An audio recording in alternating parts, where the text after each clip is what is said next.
Alright, out here vacuuming the floor, cleaning up, trying to get the shop back in shape. And been doing a few things out here. I got it pretty clean, got the floor pretty nice. Gonna be working on this later today. Gonna buzz this down and we're gonna throw it in one more coat of that, or a couple coats of that high build primer. Then we'll block this down, and I got some single stage for this. I wiped this down under here a little bit, cleaned up that, worked on that a little bit. And yesterday we put the two door handles on there. I have to take the panel off to install the armrest, and I put a shifter in it. And I ordered some Coney shocks for it. It'll be here soon, I guess. Scooter said he's got a used set that he would sell me. I was going to look at those. I'm working on the 2110. This has been a project in the making for a while now. I did have to have these rods resized. These are some Scat H-beams, and they've been detailed. They won't look like this when you buy them from Scat. So they've been cleaned up, polished, deburred, resized, and all that good stuff. And two of them were not round. So that's been my experience with the aftermarket H-beam rods. It's best to check it. You know, assemble the rod without a bearing in there, put a dial bore gauge in there, and see how off it is, the hole, and you'll be surprised. So that was a small expense to get those correct, and I'm pretty confident in those. We got an empty crank we're going to be using. It's 82. It's sort of small in today's standards. This is an old crank. A buddy of mine gave this to me. He passed on, and he used to own Sundance buggies out there towards Tampa. And I've had this crank for probably 7 years now. So we're going to use this crankshaft. We're going to use these Scat Rods. This isn't by any means any kind of an engine package. It's just pieces that I've accumulated. We're going to be using some SEMA 90.5 piston cylinders. It's going to be a 2110. Probably use a 30mm pump in there for sure. Got a balanced balancer for the end of the crank. It's already been balanced. We've got some cleave light bearings. I have some different bearings. We'll just see what's going on, what we like the best when we do the final assembly. I have this camshaft here that I had bought. It's a Scat. I don't know if this is clearance or not. Let's take a look. And see, this one's clearance for the stroker crank. So we might use this one. I did recently. Why does it take so long, Mr. BW Gigolo? Here, I recently got to be talking with some guys in California, and I had one of the cam companies make me a cam, and I actually had a cam made for this 2110, and it's one of my, it'll be my own grind if I like it. I'll grind them and put my name on it, and basically I just came up with a profile that I like. I'm going to put some parts away while I'm talking to you. I came up with a profile that I liked, and I had it grind, and I think the card got messed up because it says it's 270 at 50, which is pretty damn big. Should be like 240, 250 maybe. That's 270 is probably closer to advertised duration, not actual duration at 50, which is two different things. And duration at 50 is what you use to build the motor and set everything up around. So here's some manifolds for the 2275, the turbo motor and the drag car. This is so we can take that out, maybe use it on the street a little bit. We're not going to be racing too much anymore. This is a chrome moly retainer to the billet CB performance heads that are getting worked on. Here's a install kit for the sump. Some of you guys had asked me about these. What do you know we do for a tube when you install a sump? The kit will come with 3 different tubes. Comes with some nice hardware, and It's $119 is what the sump costs, and it comes with that hardware pack. This is another thing that I bought recently. I made a I'll show you what I made. I made a pickup tube or a bell. I cut this one all back so the oil can drain around it. And I'll probably trim this one up also, but this is what you used to have to actually make them, weld them up, and cut them to your liking. And CB Performance offers these with the extra long tube manufactured right onto the thing, and you just cut it to your needs. You can see it comes a little long, depending on if you're running a 4-quart sump or if you're running a low profile. So that was pretty cool. I picked that up, and that eliminates any issues of is it leaking somewhere, or is the tube gonna fall off, or 30mm pump. I'll probably use that for our build. I like to use the bigger pumps. Here's some spring shims and rocker stand shims for the rocker arms, so we can work on our rocker arm geometry. We got some keepers here, some copper head gaskets. Some of this stuff is for the billet heads. Those are some K-Motion valve springs. Those are some bad mamma jammas there. They guarantee to make your car go fast for a pass or two before the cam wipes out. Those are like if you're trying to set a record or something. Got a gasket kit here for bus. And I got picked up a couple gasket kits for some sedans, engine kits. And then I picked up some of these. I got a ship set of these to Greg Porter for his fan housing. I got a set for in stock. And I got a few tools. I like to stock these in case somebody comes in and needs a socket for their CV bolts. I'll just give them, I don't give it to them, I sell it to them. Price is on there. Here's the plug kit for the case to take all the galley plugs out and clean all the oil galleys, and that's recommended. Aftermarket Super Case usually has removable plugs. The galleys have all been tapped and plugged. This is stock. It's got cam gear there. There's some intake manifold gaskets that came out of the box. Don't want to get damaged. And here's some plugs for our cylinder heads we'll be running. We'll file those away. Here's some new lifters from CB Performance. These were recommended to me, so I picked the set up. They're 2-piece, super lightweight. One thing I didn't like about them was the fact that they have a snap ring. And I found in the past that if you don't have the motor set up right, which isn't an issue if you set the right seat pressure and all that, if you get to floating the valves, you can knock that snap ring out of there, and then the cup comes out. These things are flyweight, super lightweight. So we're going to try these in the 2110 and pick those up. Put those back in the box there. And what else we got here? We got some literature there from CB Performance. More intake manifold gaskets, rocker, or bolt kit for some bolt-on valve covers. These are the intake manifolds we'll be using. These have been CNC ported. They're welded and ported to match the cylinder head.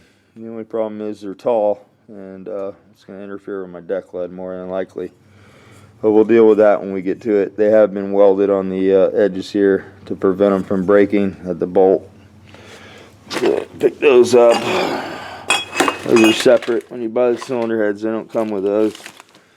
I picked up a set of these Potter rockers to try. These are some rollers, so we're going to put these on the street motor, the 2110 we're building. I was going to use the Bergs, but these are look trick. They're aluminum, so they should cool faster than the steel, dissipate the heat. And if the hardware holds up as far as the cups and the adjusting screws and stuff like that, maybe they'll work out a little better for us, less friction for sure. So they have a roller tip on them where the Berg rocker is it's like conventional. Here's a Berg. Here's a Berg rocker. These are the preferred, you know, if you can afford them. These work good and they don't break. And when I was a kid, we used to use the Sig Airson, and we'd break them all the time. And when Berg came out with these just solved a lot of problems for Volkswagen people as far as valve train issues. These are the next generation. These aren't from Berg. These are Potters. They incorporate a huge rocker stud. And the only thing I didn't like about them was the aluminum blocks. But you can't judge something until you try it. So I figured we'd try it and see how that works out for us. It's a set of those. It took a while to accumulate this stuff. Here's the camshaft here. It's just a little plain white box. We'll take that over to Knowles later. I did make a mistake when I ordered these. I didn't get a clearance for a stroker, so we'll take it over there and chuck it up in the lathe, and we'll clearance this for the rod. We'll turn it down a little bit. I've already talked to him, and he said he would take care of that if you come over there and do it. So this is right around 600 lift with the 1.4 rocker.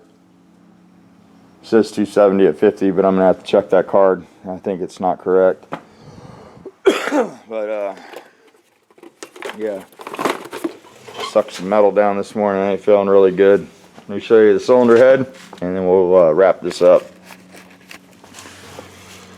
Woo!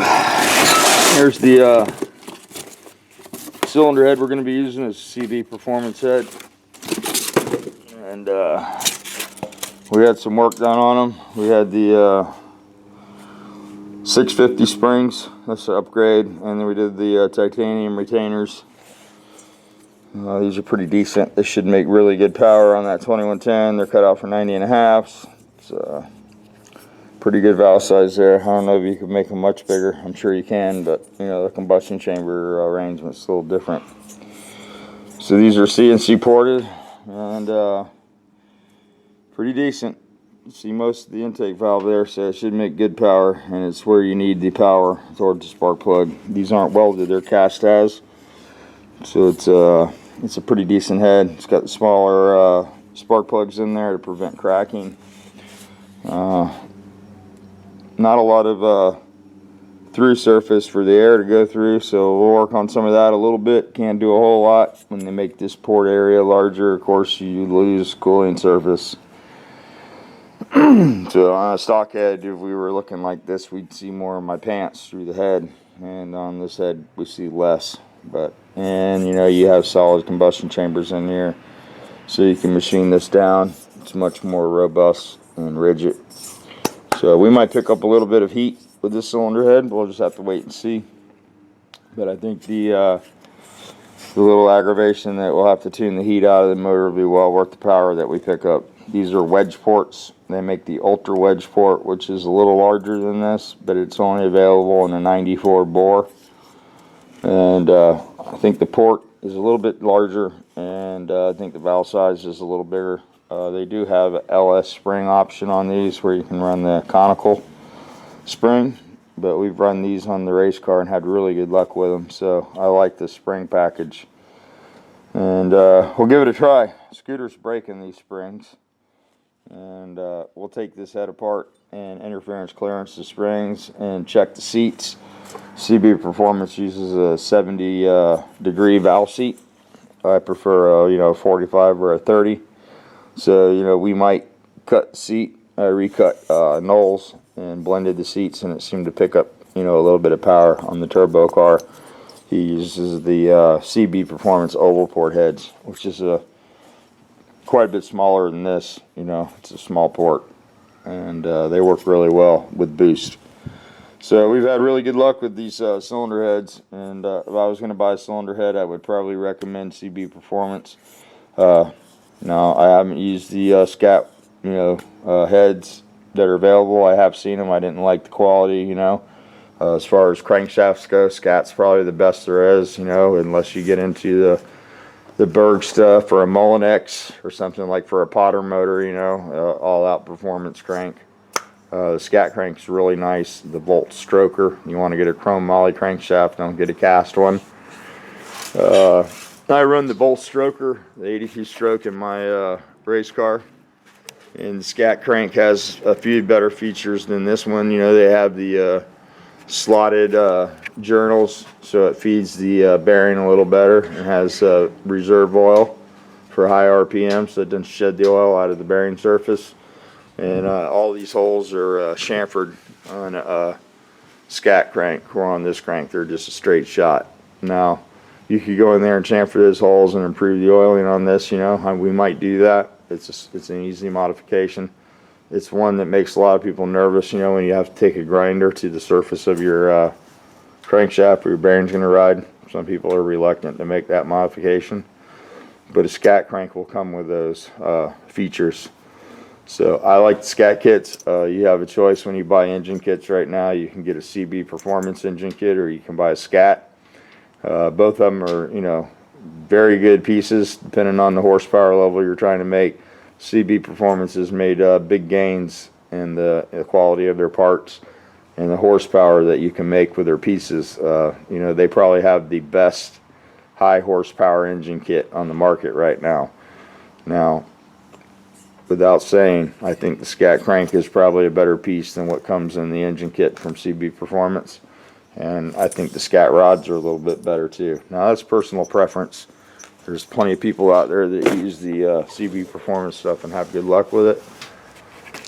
And I've built quite a bit of the CB Performance engine kits and never had an issue. So as far as the quality and something that you can buy and pretty much bolt together, it's already comes balanced. The cam's picked out. The push rods are, you know, cut to the right length. It's an easy motor to put together as far as kits go. Now, Scat, you can call them up and they will tailor build you any kind of a long balk that you want. So if you want H-beam rods in it and the forged crank, you can get that. But when you get to the cylinder heads, that's where the power's at, and I really feel like the CB head's a lot better. So if you have the ability to cherry pick the parts and build your own engine kit, that's probably the best way to do it. That way you can get the better crank, get a better set of rods, and then buy the heads from CB Performance. And they have some good cams and stuff there now. Angle, just that's another thing. It's preference on what grind you like. Web, angle, CB has Eagle. So there's a couple different cam manufacturers out there you can pick from, and it's just on what grind that you like and what you're going to do with the motor. Here's our Scat rods. Now, you can see they won't come like this when you pull them out of the box. These have been all deburred, and they've been resized. They do have a Scat bolt. They don't have the ARP upgrade.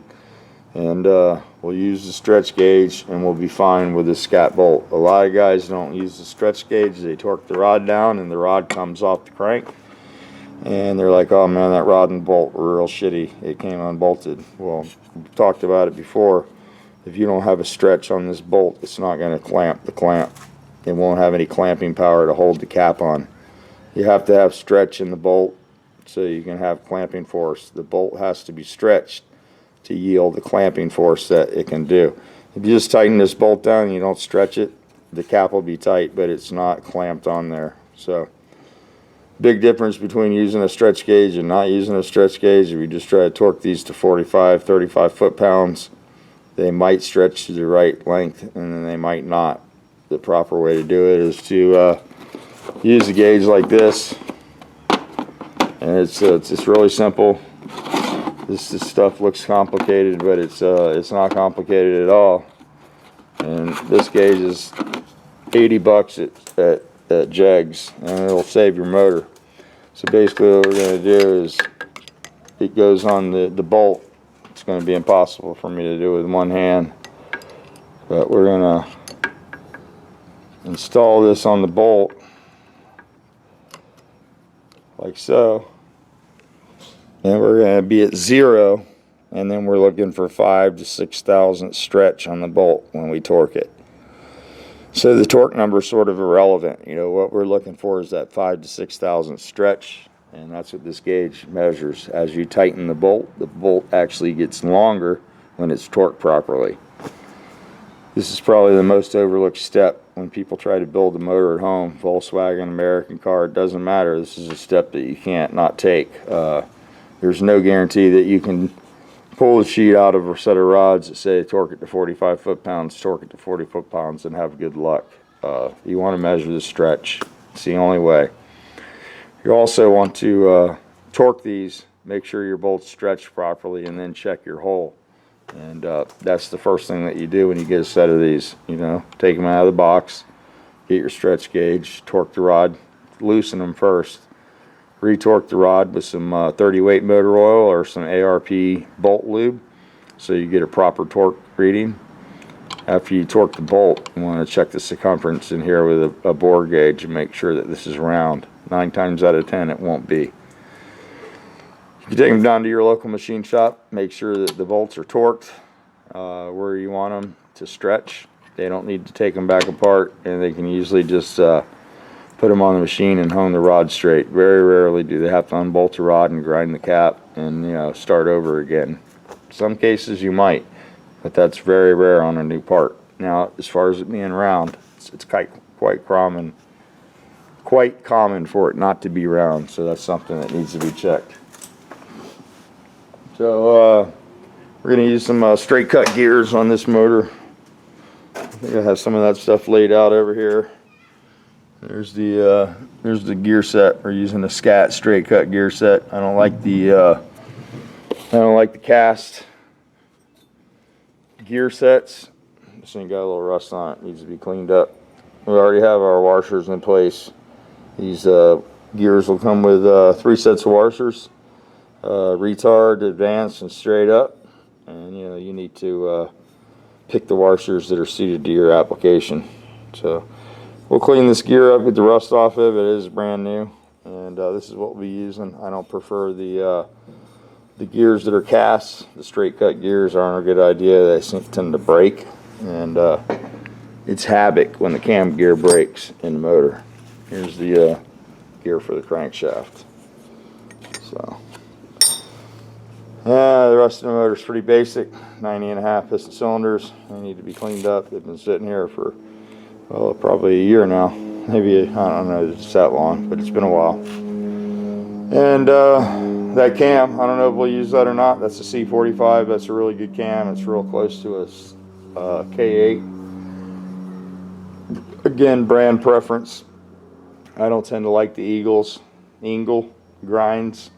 I don't like their billets they put the cams on. Seem to be less than desirable to me. Seems like Scat is one of the best if you don't want to have a cam issue, you know, with the cam wiping out. They have really good billets. And this other company that I'm dealing with now, we'll see how this one holds up. And it'll be sort of an experimental grind, but I think it's going to work real well. So, like I said, it's right at about 600 lift, so it should make really good power. So that's what's happening here today. I did a few things to this yesterday. Threw the handles on the door there, and I put a shifter in it. And I got to take the door panel apart to install the armrest, and haven't done that yet. So I did clean up under the under here a little bit, wipe that all down, got that cleaned up, and that's about it. Looking forward to taking this for a little ride today out in the beautiful weather. It's a beautiful day here. A little chilly. You guys up north are laughing. This is a beautiful day, no clouds. All the kids are out riding their bikes, and life's good. Alright guys, we'll get back on this. That's a little bit of information on the 2110. And we'll put the rods on there later. I'll turn the camera on. I'll show you how to do the stretch gauge, measure the bolts, and we'll torque them down together. And we'll try to get our crankshaft assembly built today. And I got to take the block and get it cleaned up. It's been sitting down there forever. So we'll get it outside and start cleaning that with some purple power out there. Get that all cleaned up. I don't know if that's been deburred. Might have to deburr that. I like to clean the flashing off of the inside, get everything that's loose off. And that's pretty much the prep for the case. It comes clearance for an 86 stroker. We're only using an 82, so we got plenty of room in there. We didn't have to do any clearancing or anything. This is an aluminum case. Some people prefer the magnesium cases. My race car, I use the magnesium, but we've used the aluminum and the magnesium. These don't have a lot of memory in them. You know, if you hurt it and you ding something up, it doesn't come back like the magnesium. So it's aluminum. It's stupid. And that's the difference between magnesium and aluminum. Factory Volkswagen case has a high magnesium content. Same with the tranny case. And when you shock magnesium, it has memory. And it seems to come back into tolerance. And the problem with the aluminum cases is it seems to not take a lot of beating and not move something. You know, they are very strong. The back of the cases have been an issue in the past. There's a couple companies that make braces from here to here, and the magnesium case is probably the preferred method. You know, it's a little trickier to get a big crank in. They're a little more expensive, and they're hard to get a hold of because they've flooded the market with these aluminum cases. You know, they said that the standard Volkswagen case wasn't going to be available anymore, and that everybody should buy these. And these are very the quality control is not very good on an aluminum case. You want to make sure that you really look the case over, measure your deck, the center line, and just inspect the case really good before you buy one of these. You know, you almost want to bolt it together and look down the mains. The quality difference is quite amazing. They make a couple different versions. This is a bubble top. They make a standard top. They make a standard aluminum replacement case for a stock motor, and a lot of guys will buy that case and try to make that into a high performance application, and it doesn't work out very well. They're not solid behind number 3. This area here is not reinforced. It's you know, it's just like a regular Volkswagen case. It's not flat in the back, and it doesn't have a lot of the same features as this case. The roof's not raised, so you know, you try to put a big stroker in there and it gets a little thin when you clearance it at the top of the case. So when you buy one of these cases, make sure you get one that for your application. They have several different deck arrangements. They have a raised deck, a lower deck, and a standard deck. So all that's important. That's why it's sometimes it's easier to buy a kit instead of buying individual pieces if you're not really knowledgeable about what you need. Some of these companies have got it worked out where you can call them on the phone and it's pretty foolproof. If you just follow some instructions and use some common sense, you can have some really good luck. So that's where we're at with this. I'll turn this back on, and hope everybody's having a great Saturday.